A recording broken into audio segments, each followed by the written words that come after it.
وَلَقَدْ أَخَذَ اللَّهُ مِيثَاقَ بَنِي إِسْرَائِيلَ وَبَعَثْنَا مِنْهُمُ 12 نَقِيبًا وَقَالَ اللَّهُ إِنِّي مَعَكُمْ لَئِنْ أَقَمْتُمُ الصَّلَاةَ وَآتَيْتُمُ الزَّكَاةَ وَآمَنْتُمْ بِرُسُلِي وَعَزَّرْتُمُوهُمْ وَأَقْرَضْتُمُ اللَّهَ قَرْضًا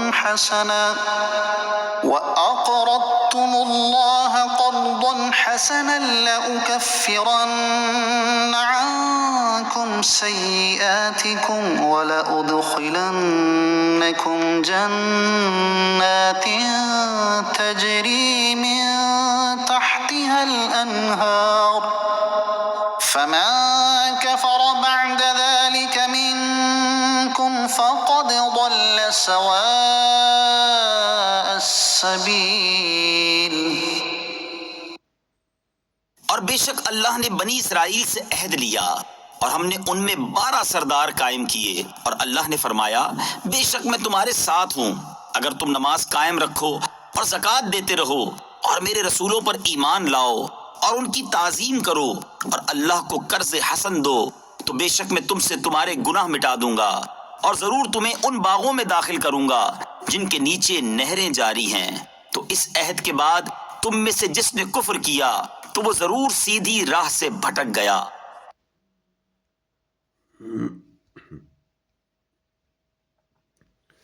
آیت کا مفہوم سمجھنے کے لیے یہ واقعہ سمجھ لینا مفید ہے۔ واقعہ یہ ہے کہ اللہ تعالیٰ نے حضرت موسیٰ علیہ السلام سے وعدہ فرمایا تھا کہ انہیں اور ان کی قوم کو مقدس سرزمین یعنی شام کا وارث بنائے گا، جس میں کرانی جبار رہتے تھے۔ فرعون کے ہلاک ہونے کے بعد حضرت موسیٰ علیہ السلام کو حکم الہی ہوا کہ بنی اسرائیل کو ارض مقدسہ یعنی بیت المقدس کی طرف لے جائیں۔ میں نے اس کو تمہارے لیے رہائش بنایا ہے، تو وہاں جاؤ اور جو دشمن وہاں ہیں ان سے جہاد کرو، میں تمہاری مدد فرماؤں گا۔ اور اے موسیٰ، تم اپنی قوم کے ہر گروہ میں سے ایک ایک سردار بناؤ، اس طرح 12 سردار مقرر کرو جن میں سے ہر ایک اپنی قوم کے حکم ماننے اور عہد پورا کرنے کا ذمہ دار ہو۔ حضرت موسیٰ علیہ السلام 12 سردار منتخب کر کے بنی اسرائیل کو لے کر روانہ ہوئے۔ جب اریحہ کے قریب پہنچے تو ان نقیبوں یعنی سرداروں کو دشمن کے حالات معلوم کرنے کے لیے بھیجا۔ وہاں انہوں نے دیکھا کہ وہ لوگ بہت عظیم الجثہ یعنی عظیم جسامت والے، نہایت قوی و توانا اور صاحب ہیبت و شوکت ہیں۔ یہ ان سے ہیبت زدہ ہو کر واپس آئے اور آ کر انہوں نے اپنی قوم سے سب حال بیان کر دیا، حالانکہ انہیں اس سے منع کیا گیا تھا،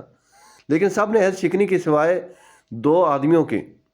ایک کالب بن یوقنا اور دوسرے یوشع بن نون، یہ دونوں عہد پر قائم رہے۔ اس سیاق و سباق کو سامنے رکھ کر آیت کا مفہوم یہ بنتا ہے کہ بے شک اللہ نے بنی اسرائیل سے عہد لیا کہ وہ اللہ تعالیٰ کی عبادت کریں، اس کے ساتھ کسی کو شریک نہ کریں اور توریت کے احکام کی پیروی کریں۔ پھر قوم جبارین سے جہاد کے لیے ان میں 12 سردار بنائے گئے اور اللہ تعالیٰ نے انہیں فرمایا کہ میں تمہارے ساتھ ہوں اور میں تمہاری مدد کروں گا، اور اگر تم نماز قائم رکھو اور زکوٰۃ دیتے رہو اور میرے رسولوں پر ایمان لاؤ اور ان کی تعظیم کرو اور اللہ کو قرض حسن دو یعنی اس کی راہ میں خرچ کرو تو میں تم سے تمہارے گناہ معاف کر دوں گا اور تمہیں جنت میں داخل کروں گا۔ آیت میں رسولوں پر ایمان لانے کے ساتھ ان کی تعظیم کا حکم دیا گیا ہے۔ اس سے معلوم ہوا کہ انبیاء کرام علیہ الصلاۃ والسلام کی تعظیم اہم ترین فرائض میں سے ہے۔